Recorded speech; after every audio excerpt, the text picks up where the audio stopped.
আসসালামু আলাইকুম আপন মানুষজন অনলি কুকিং রেসিপিস চ্যানেলে সকলরে জানাই স্বাগতম। আজকে আমি আপনারারে বানাইয়া দেখাইলাম শুধুমাত্র 1 কাপ সুজি দিয়া খুবই মজাদার মুচমুচে বিকালর কিংবা সন্ধ্যাফড়র নাস্তা রেসিপি। এই নাস্তাটা বানানি একদম সহজ আর দেখতে অনেক বেশি সুন্দর হয়। নাস্তাটা বানানোর পরে অনেক বেশি মুচমুচে হয়। শুধুমাত্র একটা উপকরণ দিয়ে আজকের এই নাস্তা রেসিপিটা বানাইয়া আপনারা লাগি শেয়ার করছি। আশা করছি সকলের কাছে অনেক বেশি ভালো লাগবে। নাস্তা বানাইবার লাগি প্রথমে চুলার উপরে একটা প্যান বইয়া নিছি আর প্যানের মাঝে দিলাম 2 কাপ পরিমাণ পানি। আমি এখানে মেজারমেন্ট কাপ দিয়ে পানি দিলাম, আপনারা চাইলে যে কোনো বাটি দিয়েও দিতে পারেন। হাফ চা চামচ দিলাম চিলি ফ্লেক্স না থাকলে না দিলে কোনো অসুবিধা নাই। আর পরিমাণ মতো দিলাম লবণ। এখন খুব বালাটিকে সব কিছু মিশিয়ে নিলাম আর মিডিয়াম আছে পানিটা ফুটা পর্যন্ত জাল করিয়ে নিব। দেখো পানি ফুটিয়া আইছে। এখন আমি এখানে দিলাম যে কাপ দিয়ে আমি পানি দিছি ও কাপ দিয়ে 1 কাপ পরিমাণ সুজি।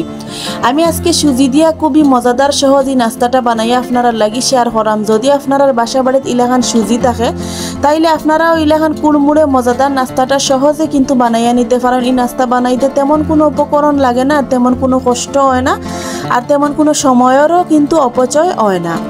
দেখো সুজিটা দেওয়ার পরে এখন আমি চুলার আঁচ লত রাখিয়া অনবরত নাড়াচাড়া করিয়া সুজির একটা দই কেন আমি রেডি করিয়া নিলাম।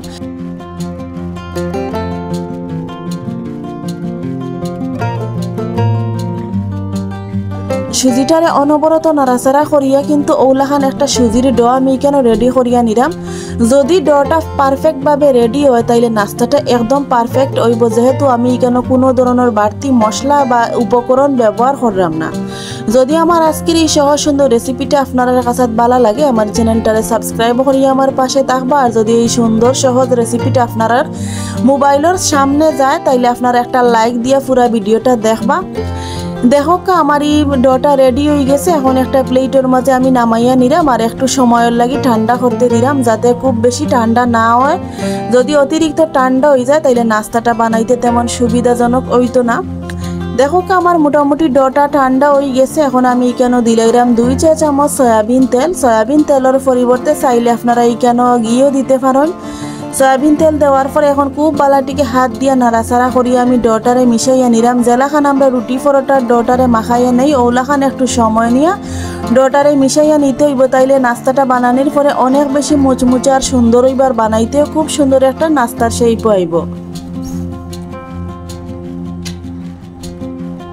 দেখো আমার ডোটা মোটামুটি কিন্তু মিশানি হয়ে গেছে। তারপরেও আমি হাতর তালু দিয়ে ওলাখান একটু চাপ দিয়ে আরো 2 মিনিট ডোটারে মিশাইয়া নিছি।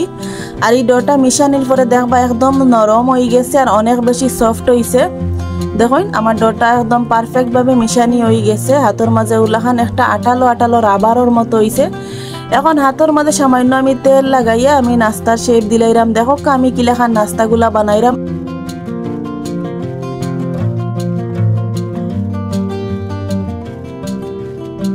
আপনারাও চাইলে কিন্তু ইলাখান চট জলদি নাস্তাটা বানাইয়া নিতে পারেন। এই নাস্তাটা বানানি একদম সহজ। প্রথমে হাতের মাঝে নিয়ে আমি গোল মিষ্টির মতো করিয়া নিছি। তারপরে হাতের তালু দিয়ে একটু চাপ দিয়ে চেপটা করিয়া নিছি আর একটা আঙ্গুল দিয়ে ওলাখান মাঝখানে একটু ডিজাইন করিয়া দিলাম। দেখো কত সহজে কিন্তু বানানি গেছে। আর এই নাস্তাটা খাইতে অনেক বেশি ভালো লাগে আর 1 প্লেট খাইলেও কিন্তু পেট ভরতো না, অনেক বেশি মজা লাগে খাইতে। দেখো ওলাখান করিয়া আমি বাকি সবগুলা নাস্তা বানাইয়া নিছি। আর এগুলা বানাইতে কিন্তু একদম সময় কম লাগে। আর আপনারা আবারও কইরাম কিন্তু অনেক উপকরণও লাগে না, তেমন কষ্টও লাগে না, খুবই মজার একটা নাস্তা, চট জলদি বানানি যায়। সবগুলা নাস্তা আমার বানানি হয়ে গেছে। এখন আমি এগুলারে বাজার লাগি আগে থাকি প্যানের মাঝে তেল খুব বালাটিকে গরম করিয়া নিছি। আর তেল বালাটিকে গরম হয়েছে কিনা চেক করার লাগে আমি ছোট একটা বল তেলের মাঝে দিছি।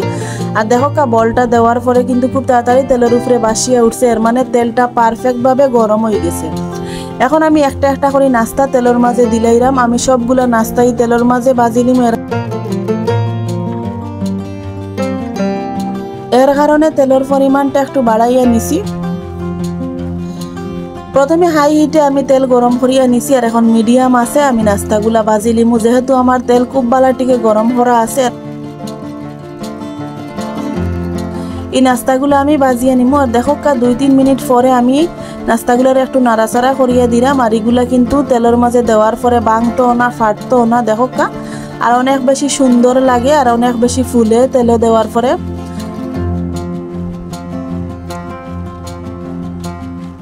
আমি নাস্তাগুলারে লাল লাল করে বাজরাম না, দেখো কা এই নাস্তাগুলো যে সময় ওলাখান তেলের উপরে একটু বাসি আইব আর নাড়াচাড়া করার সময় পাতলা লাগবো, তখন মনে হইব যেন নাস্তাগুলো একদম পারফেক্টভাবে বাজা হয়ে গেছে।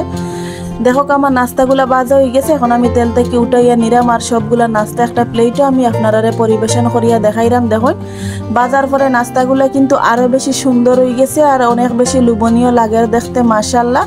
আর যদি প্রথম থেকে শেষ পর্যন্ত আপনারা পুরো ভিডিওটা দেখুন তাইলে বুঝতে পারবা এত সহজই নাস্তাটা বানানি, আর বানাইয়া যদি বাসা বাড়ি খাইন তাইলে বুঝতে পারবা অনেক বেশি মজার একটা নাস্তা আমি বানিয়ে দেখাইলাম। দেখছেন তো কিলাখান বাইরে মুচমুচে হয়েছে আর ভিতরে কিন্তু নরম আছে। আর আপনারা চাইলে যে কোনো চাটনি অথবা টমেটো সসের সাথে পরিবেশন করতে পারেন, খালি মুখেও খাইতে এই নাস্তাটা অনেক বেশি ভালো লাগে।